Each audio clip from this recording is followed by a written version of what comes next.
Pai Celestial, muito obrigado por nos trazer a outra noite de estudos. É bom aprender a Tua Palavra e conhecer o Senhor. E começando esses novos cursos hoje à noite, eu sei que eu preciso do Senhor para que eu possa ensinar de uma forma boa, que vai ajudar os meus irmãos na fé esta noite. Então, por favor, Pai, abra os nossos corações para a Tua Palavra, para que possamos entender essas coisas. Em nome de Jesus, por favor, Pai. Amém.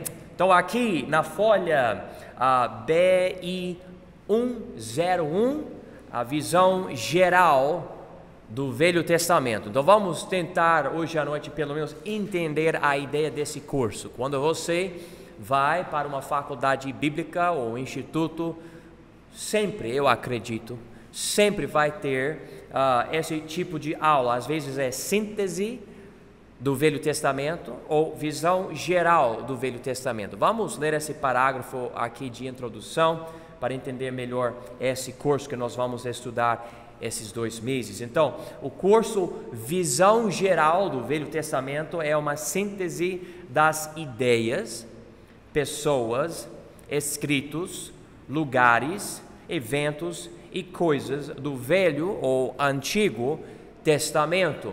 O que acontece é o seguinte: você vai para a igreja, você ouve o pastor ou o professor na escola dominical, que é muito bom, nós devemos ser fiéis na igreja, mas muitas vezes você ouve algo sobre Moisés, algo aqui sobre Belém, aqui sobre o cativeiro babilônico, e você sabe que essas coisas estão na Bíblia, mas você não tem como ver a coisa toda, sintetizando a coisa, vendo cada história, cada pessoa e colocando no lugar certo. Então, através desse curso básico da visão geral do Velho Testamento, nós vamos tentar criar uma estrutura para que você possa continuar a estudar coisas do Velho Testamento e saber, o pastor está falando sobre isso e eu sei onde isso aconteceu, com quem aconteceu, etc. E fica muito mais fácil aprender a palavra de Deus quando você tem uma visão geral dos testamentos. E agora estamos nessa visão geral do Velho Testamento. Então, nós vamos, nota aqui no parágrafo, diz aqui que esse curso procura, número 1, mostrar a ênfase geral de cada livro da Bíblia. Isso ajuda porque quando você quer estudar sobre algo específico e você sabe que existe um livro que enfatiza aquela coisa, então você pode ir para aquele livro. Número 2, você procura agrupar os livros nas suas divisões corretas, e eu vou mostrar isso aos irmãos esta noite. Número 3, procura sintetizar o conteúdo velho testamentário, ao que eu já enfatizei aos irmãos. E número 4, procura estabelecer a importância do Velho Testamento para o crente neotestamentário. Alguém aqui, levanta sua mão, já ouviu alguém falando, olha, nós não precisamos do Velho Testamento, somos crentes do Novo Testamento? Levanta, alguém já ouviu isso? Pessoas falam isso às vezes. E eu sei que nós estamos na dispensação da graça, na dispensação do Novo Testamento. Eu sei que nós somos a igreja, nós não somos a nação de Israel. Eu entendo que nossa aliança não é a aliança dos 10 mandamentos, mas é a aliança da graça. Eu sei, no sangue de Jesus, eu entendo o Novo Testamento, eu entendo. Mas o nosso entendimento do Novo Testamento necessita do Velho Testamento. Necessita. Por causa disso, precisamos voltar para o Velho para entender melhor o Novo. O que eu faço? Eu leio o Novo todo dia e o Velho todo dia. Eu fico alternando assim, tipo, um dia o Velho, um dia o Novo, querendo sempre ver, vamos dizer, os dois lados da moeda. Eu quero entender. Esboça também, esse curso esboça a história do povo de Deus, de Adão, no livro de Gênesis, até Malaquias, o profeta que nos deu o último livro do Velho Testamento. Então, agora vamos pular as atividades na folha e vamos para onde diz aqui, foco do Velho Testamento. Prepara o leitor para a primeira e a segunda vinda do Messias, que é o Cristo Jesus. Então, vamos entender isso, irmãos. Você vai para Gênesis, Êxodo, Levítico, Números, Deuteronômio, todos os livros do Velho Testamento. Por que você está no Velho? Por que Deus nos deu o Velho Testamento? Duas razões, ou dois alvos. Ele quer que a gente veja Jesus sendo o nosso Salvador e o nosso Rei. Esses dois lados. O parágrafo aqui continua. Estas duas vindas são o fio escarlate da redenção e o fio dourado do retorno de Cristo, que se manifestam ao longo da leitura deste testamento. Vamos usar essa metáfora, o fio escarlate e também o fio dourado. Vamos imaginar que você consegue colocar um fio aqui, começando aqui nessa capa, e você passa por todas as páginas, furando as páginas, e você vai pegar o fio aqui e tirar assim, daí está passando por toda a Bíblia. O que acontece? Quando você abrir na primeira página, você vai ver também na Bíblia o quê? O fio, certo? E se você for para o segundo livro da Bíblia, terceiro livro, quarto livro, o que você sempre vai ver entre as páginas? Aquele fio que está passando. A ideia é o seguinte: quando você lê a Bíblia, há sempre aquele fio escarlate que representa Jesus e o sangue dele e a salvação. Ou seja, em cada página, se você cortar aquela página, vai sangrar com o sangue de Jesus.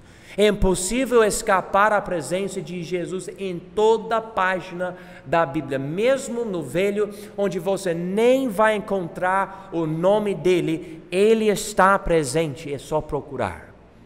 E também tem o outro fio, o fio dourado, que a Bíblia fica enfatizando que um dia esse Salvador vai voltar. E quando ele vai voltar não como simplesmente a ovelha, mas como o leão, não como o tabernáculo humilde, mas como aquele templo permanente e de ouro e magnificente. Tudo isso que nós vamos ver na Bíblia, que Jesus tem essas duas vindas. A primeira, ele já chegou, já morreu por nós, e esse outro fio dourado, ele vai voltar. E nós não sabemos quando, mas nós sabemos que a Bíblia profetiza constantemente esse fato. Então essas são as duas ênfases do Velho Testamento, ou o foco do Velho Testamento. Na verdade, vamos para capítulo 3 em Gênesis, por favor. Capítulo 3 em Gênesis. E Gabriel, você pode, por favor, ler para nós Gênesis 3, versículo 15, por favor. Leia bem alto, Gênesis 3, 15.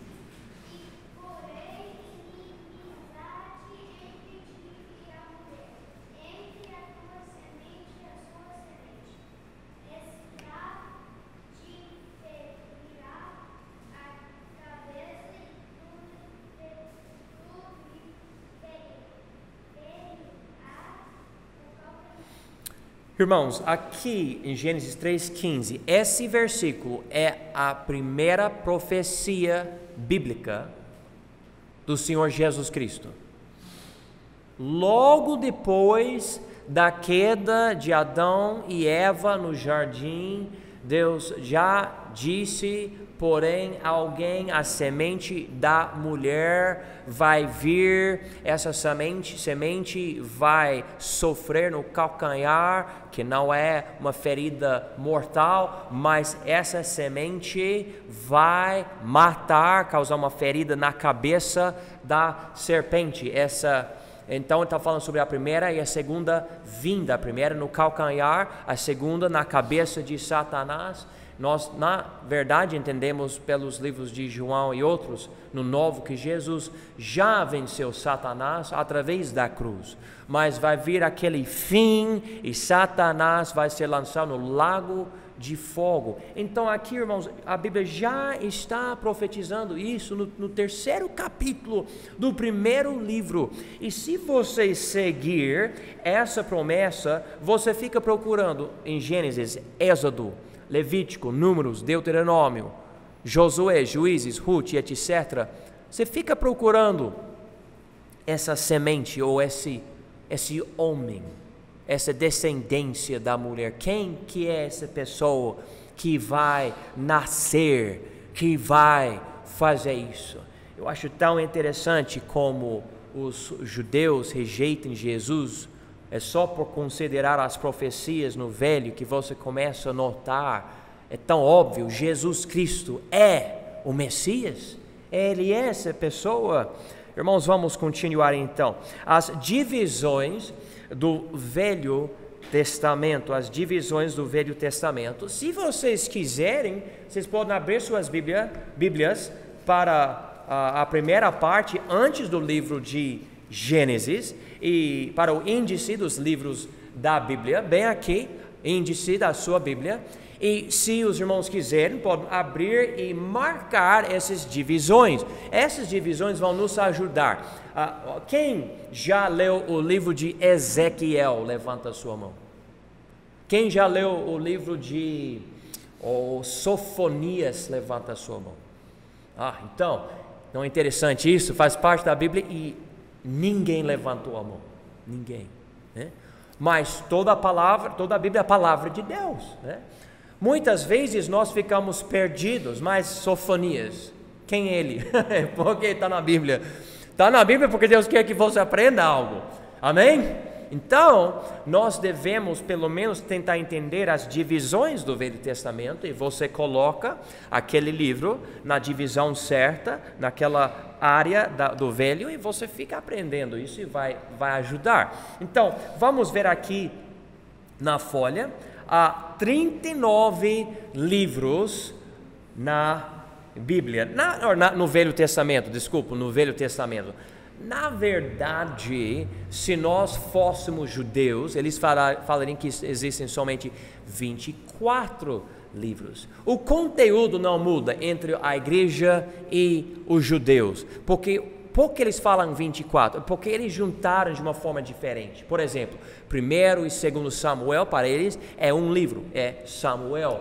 Ou os profetas menores são um livro. Então tem 12 livros para nós, que para eles são um livro só. Então não é diferente na questão do conteúdo, somente no número. Vamos ver então essa divisão aqui. Livros da lei. A primeira divisão tem 5 livros, e por causa disso tem a palavra Pentateuco, ou 5 livros. Os livros da lei. Quando falamos sobre os livros de Moisés, os livros da lei, onde tem os 613 mandamentos e também, em particular, os 10 mandamentos, nós estamos falando sobre essa porção da Bíblia, Gênesis a Deuteronômio. Na verdade, nós não encontramos a lei de Deus em Gênesis. Nós encontramos o nascimento, etc., de Moisés, que deu a lei para o povo de Israel no livro de Êxodo. Ele começa a ter relacionamento com Deus em Êxodo, e em Levítico notamos a lei para os levitas, para os sacerdotes, e Números tem mais leis ainda, mas enfatiza a numeração do povo, que aconteceu 2 vezes no livro de Números. E depois Deuteronômio, que é a segunda vez que Moisés dá a lei para Israel. Ele dá uma revisão, ele explica as coisas. O livro de Deuteronômio é tão bom, tão importante, que Jesus prega usando mais o livro de Deuteronômio do que qualquer outro livro velho testamentário. O livro de Deuteronômio. Para mim, quando eu leio o livro de Deuteronômio, eu presto atenção, para mim parece um conjunto de sermões, um conjunto de pregações do próprio Moisés. E se você quiser ver as convicções no coração desse homem de Deus, é bom passar tempo no livro de Deuteronômio. Então esses 5 livros são os livros da lei. A segunda divisão de livros no Velho Testamento são os livros históricos. Os livros históricos têm 12 livros aqui: Josué, Juízes, Ruth, 1º e 2º Samuel, 1º e 2º Reis, 1º e 2º Crônicas, Esdras, Neemias e Esther. Aqui nós encontramos as palavras 1º e 1º Samuel, 2º Samuel. Eu aprendi, eu acho bom lembrar disso. Esses aqui são 1º Samuel, 1º Reis, etc., porque esses aqui são livros. No Novo Testamento é 1ª Coríntios, 1ª Tessalonicenses, porque são cartas ou epístolas, mas aqui são mais ou menos livros. Então é bom lembrar disso. Então Josué, ele é o líder do povo, depois ele morre, tem os juízes. Ruth faz parte da época dos juízes, e depois vem Samuel, e nós notamos a vida dele. Em Samuel nós vemos a vida de Saul e de Davi, e as passagens continuam até o fim, quando Esdras e Neemias estão construindo o templo novamente, e também os muros da cidade de Jerusalém. Agora nós vamos para a terceira divisão do Velho Testamento, os livros poéticos. Quem gosta dos livros poéticos, especificamente Salmos e Provérbios? Levanta a sua mão. Esses livros são profundos, são os livros da sabedoria de Deus. São os livros que, especificamente os Salmos, que são as expressões do coração do homem de Deus. Vendo a pessoa cheia de Deus, você quer ver esse coração. Então é bom ler esses livros aqui, especificamente os 150 Salmos. Mas todos esses livros são ótimos e profundos. O livro de Jó e o livro de Eclesiastes são muito interessantes porque tem coisas que não são a verdade, mas são a verdade. É pelo ponto de vista. É muito interessante estudar os livros de Jó e Eclesiastes, mas pode causar problema. Você tem que prestar atenção no contexto, ou esses livros vão levar você para outro lugar. Então, e você deve pedir que Deus te ajude na leitura desses livros. Vão ajudar muito, mas tem que prestar atenção no contexto desses livros. A próxima divisão são os profetas maiores, e tem 5 profetas maiores, como Isaías, Jeremias, Lamentações, Ezequiel e Daniel. 5 livros, mas na verdade somente 4 profetas. Qual livro não é um profeta? O nome não é um profeta. Alguém pode me falar? Desses 5 livros aqui, Lamentações, Lamentações, não é o nome de profeta. Quem escreveu o livro de Lamentações? Jeremias, exatamente. Então, Isaías, Jeremias com o livro das Lamentações, Ezequiel e Daniel. Esses são os maiores, não porque são melhores, mas são assim porque são maiores em tamanho, maiores do que os próximos livros, que são os profetas menores. Tem 12 profetas menores: Oséias, Joel, Amós, Obadias, Jonas, Miqueias, Naum, Abacuque, Sofonias, Ageu, Zacarias e Malaquias. Irmãos, seria muito bom memorizar todo o livro, tipo os nomes de todos os livros, como soletrar os nomes e também abreviar. Na minha Bíblia há uma abreviação bem simples. Cada livro tem 2 letras, e eu memorizo isso e me ajuda bastante, especialmente quando eu quiser marcar umas referências. Eu não preciso escrever o nome inteiro, somente essas 2 letras aqui. É bom memorizar tudo isso. Eu falei isso para os irmãos, mas vamos ver aqui na folha. Note que essa divisão é da igreja. Os judeus tradicionalmente grupam alguns destes de uma forma diferente. Por causa disso, em vez de ter 39 livros, o cânon judaico é composto de 24 livros que se agrupam em 3 conjuntos. A lei ou instrução, que é o Torá são os livros da lei, Gênesis a Deuteronômio. Os profetas, que eu já expliquei, tem os profetas maiores e menores, e diz aqui o Neviim, e também os escritos, que são o Ketuvim, o resto. Então, também os judeus juntam os livros de 1º e 2º Samuel, o nome então para eles é Samuel, e os livros de 1º Reis e 2º Reis, que são reis, e também os profetas menores, que são o nome desse grupo, que é um livro só para eles, os 12 profetas, Então, vamos lembrar disso e também que o livro de Lamentações, como estamos vendo aqui na folha, o livro de Lamentações não é o nome do profeta, mas do homem, ou do livro que ele escreveu, mas o homem mesmo é Jeremias. Vamos continuar aqui. O significado da palavra testamento. Nós falamos sobre o Velho e o Novo, e normalmente quando usamos essa palavra, pensamos sobre o grupo de livros. O Velho Testamento, então 39 livros. O Novo Testamento, 27 livros. E é isso, podemos falar isso, não tem problema nenhum. Mas na verdade a palavra testamento é uma ideia teológica, e não simplesmente o título para essas duas partes. Vamos ver aqui. A palavra testamento quer dizer aliança, ou é um acordo. No caso do Velho Testamento, foi ativado com os 10 mandamentos em Êxodo 20. Mas vamos notar isso, por favor, Celina, leia para nós Êxodo 34, versículo 28. Então, Êxodo 34, versículo 28, e nós vamos notar algo importantíssimo esta noite sobre esta aliança ou este Velho Testamento. Então, por favor, Celina, Êxodo 34, 28.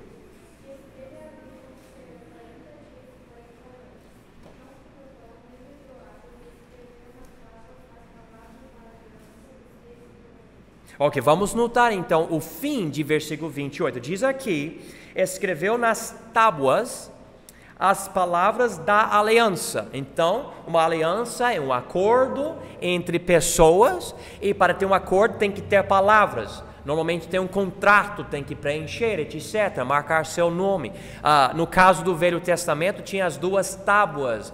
Quem tinha as 2 tábuas? Moisés, amém, exatamente. Então Deus deu para ele essas 2 tábuas, e essas 2 tábuas tinham os 10 mandamentos, E Deus diz aqui que estas 2 tábuas são as palavras da aliança, e esclarecendo, ele diz aqui os 10 mandamentos. Os 10 mandamentos. Então, a base da aliança entre Deus e o povo de Israel era os 10 mandamentos. Se você obedecer, você vai viver. E nós sabemos o que aconteceu. O povo de Israel disse: tudo bem, ótimo, agora sabemos, legal.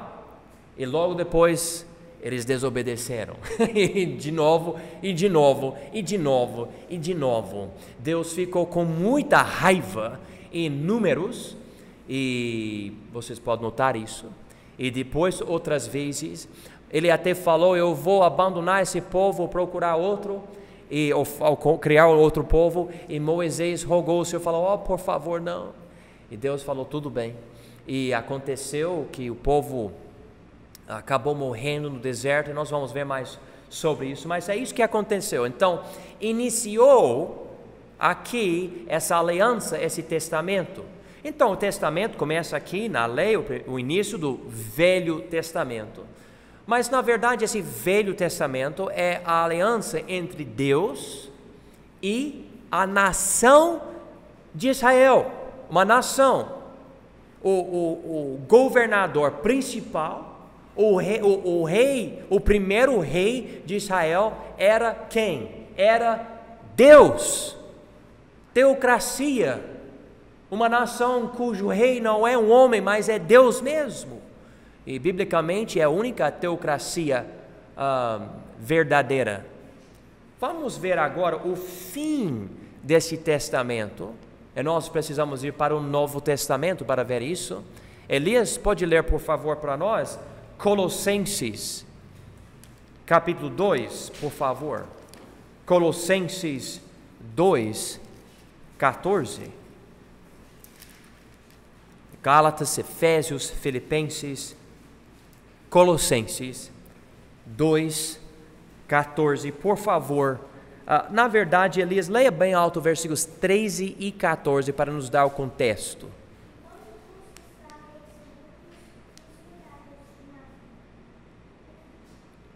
Em circuncisão.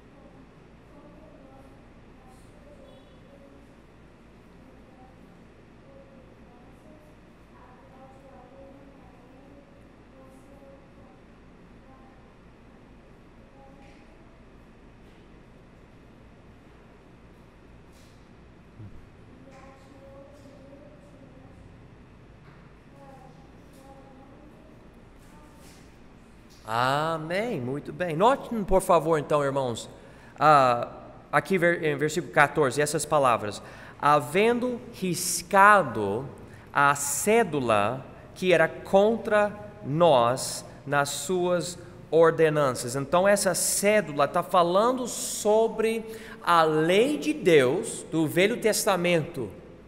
E a Bíblia diz aqui que Deus cravou essa cédula na cruz.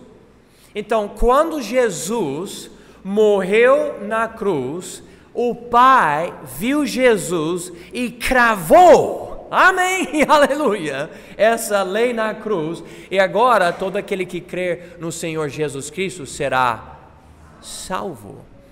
Então essa aliança terminou em Jesus na cruz. E note, Jesus falou sobre o Novo Testamento, que o Novo Testamento está no sangue dele. Então o Novo começa com o sangue, o Velho termina com a cruz. Então, na verdade, quando você sai do Velho Testamento e entra no Novo, Mateus e Marcos, Lucas e João, e você estuda a vida terrestre, o ministério terrestre de Jesus, o Velho Testamento ainda está ativo.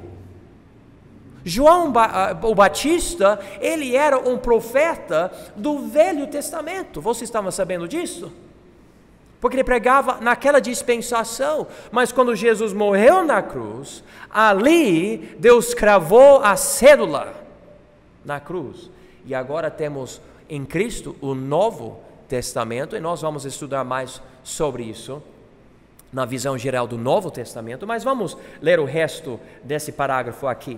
A divisão da Bíblia chamada do Velho Testamento, então, somente enfatiza este testamento, mas não é o testamento. Em outras palavras, o Velho Testamento não termina com as últimas palavras de Malaquias, mas continua até a morte de Jesus Cristo. Então, irmãos, hoje à noite nós vamos terminar esse curso da visão geral do Velho Testamento bem aqui, e nós vamos continuar nessa segunda página na próxima vez.